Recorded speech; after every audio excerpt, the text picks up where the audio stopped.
What do you got, Stan? You guys want to do a burnout? We're about to find out though. We'll see what she'll do.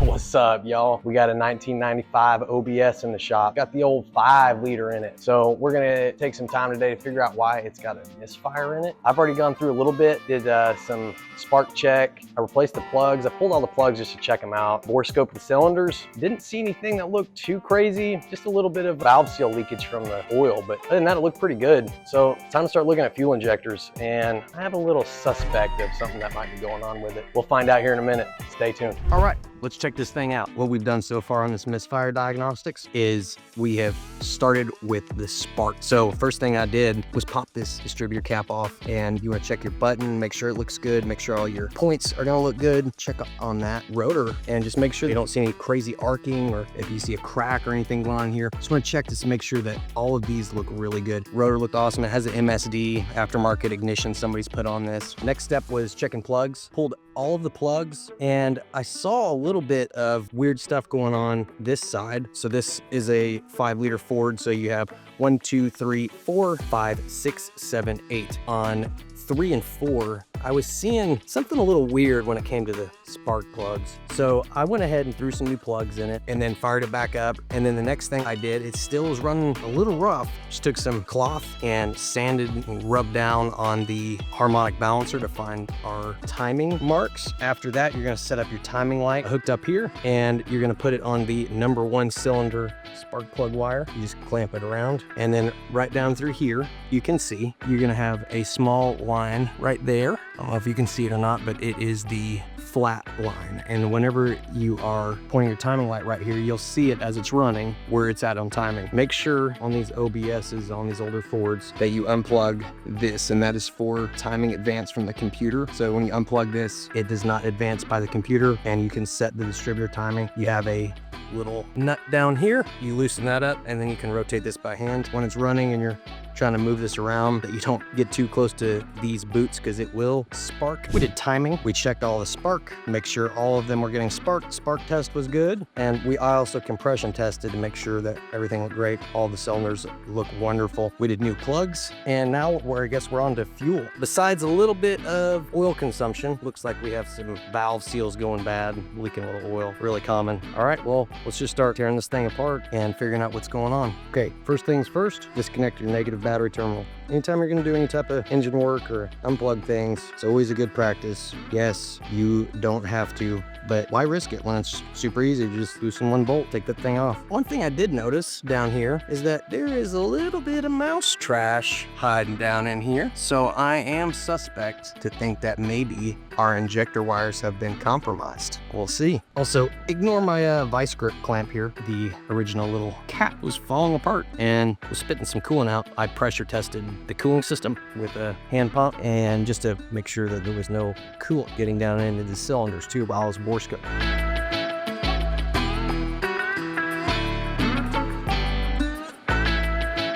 Y'all ever do this? You ever just flip your tool in your hand? Think I get a double? Yeah.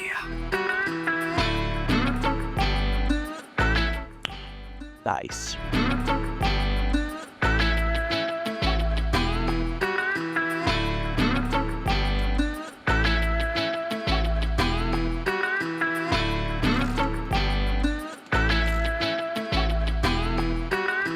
Handy tip whenever you're taking things apart like this, so you don't lose a bunch of bolts, especially on a spot like that, just throw them back in their spot. What kind of silliness is going on here? I don't know if you guys can see this or not, but bracket is loose. That nut for the EGR was just loose. Very interesting.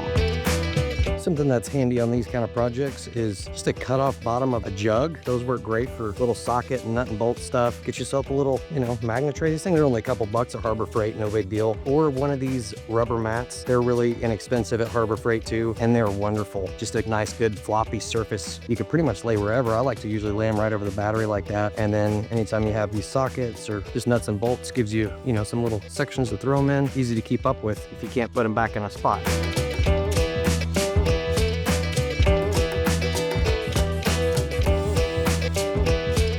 All right, here's another little tip for you. If you have a line that's, a little heater hose line or anything like that that's really kind of stuck, you can get in here and pry on them, or use a little pick. That works well, but you also risk poking through. Grab a pair of pliers. You get a set of hose pliers, but you just take any pair of pliers and you just grab it and just twist it back and forth like that. Doesn't take a whole lot of force, and that thing will crack right loose for you. Looks like we got some rotten hose right here. We might replace that. Always be gentle with these old connectors. Have some respect for them. They've been doing it for a while.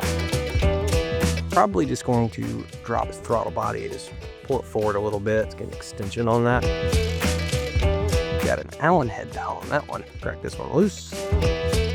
And we'll figure out what size Allen head that is. It's interesting. Another interesting thing is, I think that should have the cap on it. Maybe not. I think it should though. It's all right. You figure it out. On your 5 liter or 5.8, double check on your manifold here, because these aren't just little caps. It's actually just a whole little piece like this. Covers up these bolts right behind the distributor. You think it's a number 8, number 7, number 6? We'll find out. What was your guess? 6, 7, or 8? Ooh, 6 seems a little small. Try a 7. Ooh, 7 too big. I don't want to go with a 6 just yet. Might need to go with a standard size. 5/16 is going to be too big. Quarter maybe? I'll try a quarter. Give me a little extension. Rachate.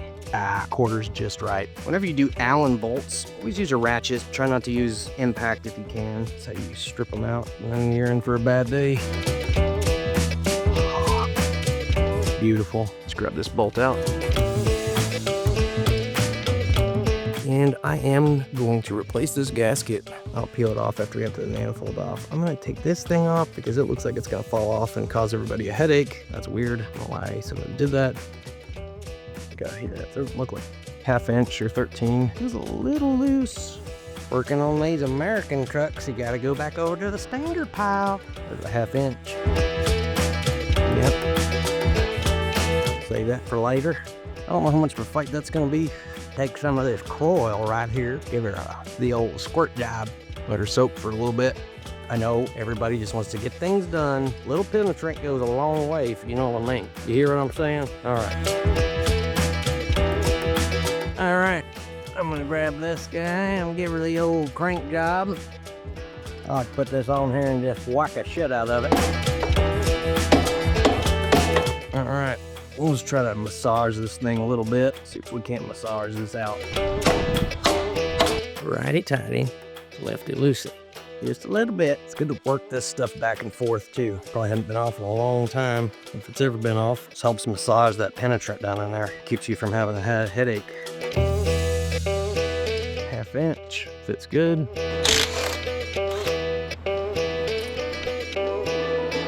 Ooh, that thing nasty. What's your EGR? If you don't know what an EGR is, it is a exhaust gas or recirculation, right? And what this does is this little pipe right here goes all the way back and touches into the exhaust. And what it does is it lets a little bit of that exhaust gas come back up, and this is a solenoid, so it just opens, right? There's a little diaphragm and opens a little valve down here and lets the exhaust gas go back into your intake. That's why it looks so dang nasty, okay? Diesel guys love their EGR deletes because it helps with performance for diesels to not get all that soot that they're burning, all that extra fuel that they want to push all that black smoke out and not go back into the motor. And overall, for your health of your engine, I would say that deleting an EGR probably is a wonderful idea, because as you can see, like this port is completely stopped up. This is just full of black soot. It's really gross. EGR systems, what's your thoughts on them? Gentle with those vacuum tubes. All right, another little tip for you. Bungees are your friend. Working on these, pretty much any vehicle, whenever you're dealing with vacuum lines and wire harnesses and stuff like that, you get them down in here. Pull this thing on up. Just hook it on something. Make sure you don't pull too much. You just want a little bit of tension, just enough to pull it out of the way of whatever bolt you're trying to get to. Ground straps are important. Don't forget those. All right, on these old Fords, right down here, I'm gonna try to show you, it's gonna be kind of hard. Right there, that laser pointer is a Torx bolt. They leave it right in the way of everything. You have to slip down in here and get it. You know, you can get all your other bolts loose. Have 1, 2, 3, 4. And then on the back side back here, 6. So if my memory serves me correct, it should be with the Torx bolt. I like to do these before any of the others. Should be like a, what did I grab? I grabbed a T40. It might be a T30. We'll see. So covered in gunk. Oh, it is a T40. After you get that bolt loose down there, it will be down stuck in there. So let's take a little magnet and just pull her on up. Oh, come on. All right, let's grab these last couple bolts out here.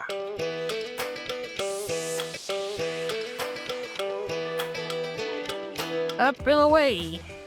Oh, what did I tell you, girls? That there right there causes you a misfire, just like that. What we got here? Ooh, a little chewy rodent boy. Well, how about that? Ain't that something?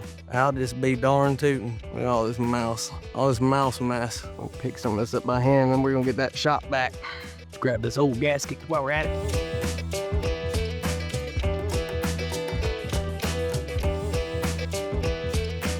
A lot of oil in there. All right, looks like our friends did get a little chew happy. We have one chewed here. Obviously, our number 3 injector is not injectoring.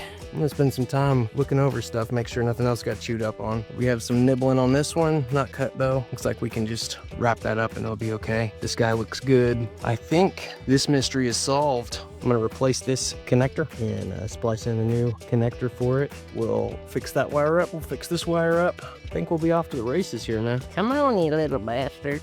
Oh, well, hot dog right there, buddy, hot dog. Ain't that just something?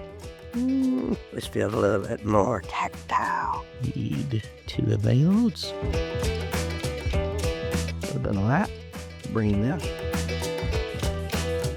All right, we got a replacement for this guy. And these are a little bit different style. Let's say instead of having these little tabs that like to break off, I managed to get that one off without snapping them. This one has a little push release, which is pretty nice. Same plug setup. All right then. On these new replacement harnesses, they don't tell you, they don't give you wire color. So we're gonna make sure that we put these back in the right way. Our Ford logo, or the little U shape, we're gonna have the red wire when it's sitting in there. The red will be on the left. So I'll take this guy and I'm gonna snip it about right here. I do believe that I cut the red a little bit shorter than the black. Helps me remember which one is which. Gonna take a little bit off right there. Give it the old twisty. Gotta put our connector on. Any of your different style of wire strippers and clamps, I always recommend to try to find one that has a little bit more girth to it, but you'll see this says bare. Insulated, obviously, is when it has a shielding like this. Bare one would just be the little metal sleeve that sits in there. Combine either or, these are more common. So you put it on the insulated, clamp her down. I like to go one over. There's a little center line. I just like to clamp twice. Make sure you have a good contact there. Go here, twist. That should fit over pretty good, nice and smooth. Looks like I don't have a whole lot of that one left. I'm gonna just see if our other kit has some. And for the other little wires that need some repair, I'm going to take this guy and I'm just going to slice that first little section, not cutting all the way through, just through 1/2 of it, just like that. And I'm going to be able to slide it onto the wire. All we're doing is trying to get a shielding back over that wire. You can electrical tape it. I like to do it this way. Let's take our new connector. Start off by fixing these guys. Just kind of get it set in there, slide it on, kind of like a piece of conduit. Essentially what we're doing, trim that down a little bit more. Just peel it open like that, let it wrap around. Grab our heat gun, add a little heat. Now it's nice and stuck, adhered, and it's patched pretty good right there. Not gonna touch anything. See how much of this. Wrap around. And that heat shrink just acts as another isolator, another little something just to be there besides electrical tape. These ones can be a little tricky. We're gonna fish that through, wrap around the back side. Just wrap around. Don't have to be sexy. We're just here to fix some wires. All right, then. When we sit down in this engine bay, make sure we put this on the right way. Use facing up, so red is gonna be on the left. We'll do black first. keep doing this. It's where you get your waterproofing. It's gonna add even heat, back off a little bit. I don't wanna burn it, slowly but sure. I'm gonna go ahead and just slide this on down. Some bite marks right there at the bottom. We'll slide this down. Wazam! Oh my gosh, I can't believe it. Let's see if this thing works.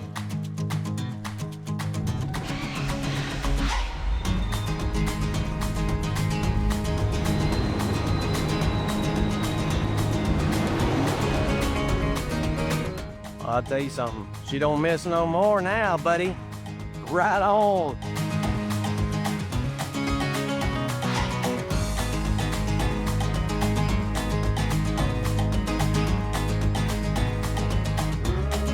Looking like an old rusty radiator.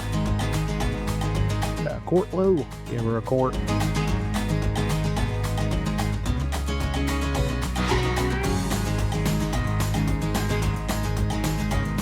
Very nice. Let's see if she'll do burnouts.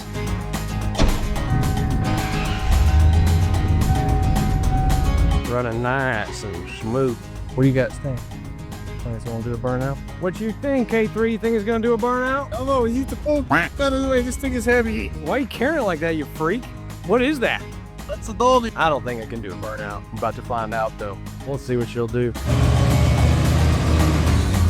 Too much tire. You get the hose out? The hose is over there.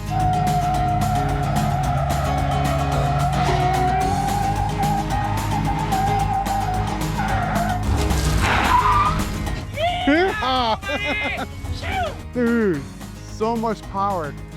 Oh, but that's an American V8. It's all worth it. Sounds f***ing amazing now. Turned up, son. Turn her up, buddy.